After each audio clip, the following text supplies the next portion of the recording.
Un nombre sans précédent de membres, à savoir plus d'une centaine, ont répondu à plus de 2000 questions. Il s'agit de la première fois dans l'histoire de l'OMC que nous observons une interaction sans précédent au sein de l'organisation.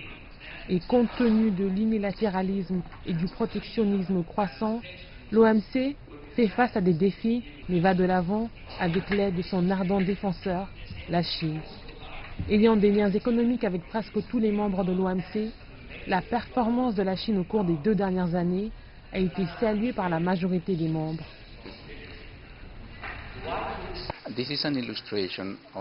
Cela illustre bien le rôle de la Chine qui est celui du principal partenaire commercial de la majorité des membres de l'OMC, ce qui explique pourquoi cette fois un nombre record de questions a été posé à la Chine lors de la réunion. Je dirais que ceci explique aussi pourquoi, lors de la réunion, la participation de tous les membres de l'OMC a été très active.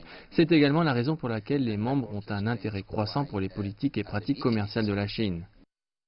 Parallèlement, de nombreux membres ont apprécié la libéralisation soutenue des investissements étrangers de la Chine et ils ont encouragé la Chine à améliorer davantage les conditions d'accès aux investisseurs étrangers. Cependant, des inquiétudes ont également été soulevées quant au rôle des entreprises étatiques, du soutien de la Chine, des politiques de subvention et des exigences de contenu local, y compris ceux qui pourraient faire partie du plan 2025.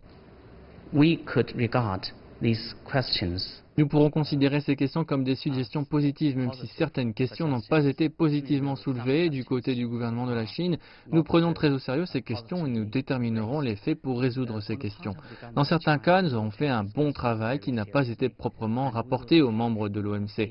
De ce côté-là, nous devons faire mieux. D'autre part, la Chine doit s'améliorer dans certains domaines et ces questions sont un indicateur des domaines dans lesquels ces efforts doivent être déployés. Cela va nous aider à faire un meilleur travail pour respecter nos engagements.